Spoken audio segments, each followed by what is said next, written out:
De, curious lang rin ako sa dreads. Ano yung pinaka-reason mo ba't nag-dreads ka? Nag-dreads ako. Ako'y walang alam sa pagiging rasta. O pagiging reggae.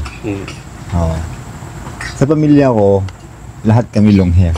Simula bata hanggang nagtanda na. Hanggang pati pag-aaral ko nasira dahil sa pagiging mahabang buhok.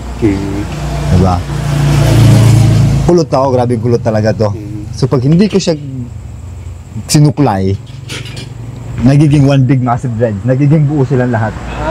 Kasi nga hindi naman mahilig niya magsuklay-suklay, di ba?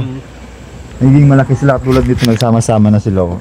Dati marami ba to sila? So ibig sabihin natural na dreads yan? Natural ito. Natural talaga. Marami nakakita nito na simula sa maiksi pa to hanggang humaba na humaba. Oo. Marami to sila dati, kuya, ganito sila kadami.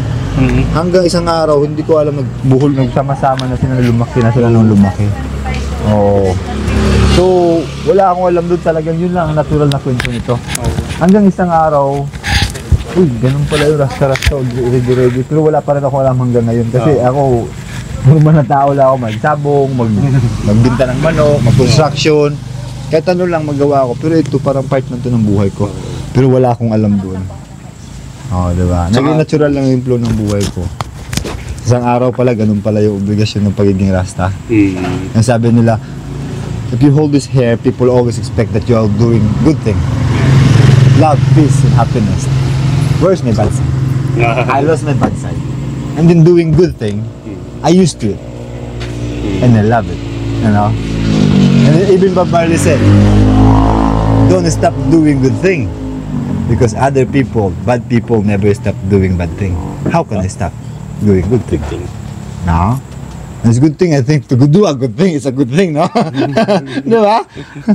Ganun naman. Ano pipiliin mo? Good vibes o bad vibes? What kind of food do you eat? What kind of food do you eat? You're not eating good food. Come to grill. Service grill. Diba? Pasok, diba? Ang ganda, natural, pero natural. Pero ano yun, ikaw lang mismo Oo, nag-dreads ako, nagtatato, nagpa-pursing, gumagawa rin ng mga souvenir. Pero mas magaling din ako magawa ng construction ng mga bamboo design. Ay, ayos. Mga native na. Oo, native na mga guest house. Ayos. Yan, magawa rin ako niyan. Talented pala si Kuya Ludwig. Ganun yun, pag wala kang pinag-aralan, you need to learn everything. Pero at least mas marami ka. Oo, pero I study life. We just don't have different, or the same way, diba? Exactly. Diba? Siguro para sa'yo yan. So, para sa'yo yan. Maging masaya ako para sa'yo. Pero porket ganito lang yung akin, masagahan mo pa, huwag naman.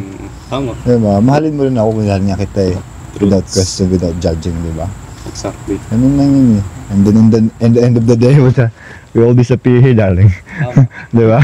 So, do bad things or good things? Come on, guys. Eat good food, come in Shelby's Grill.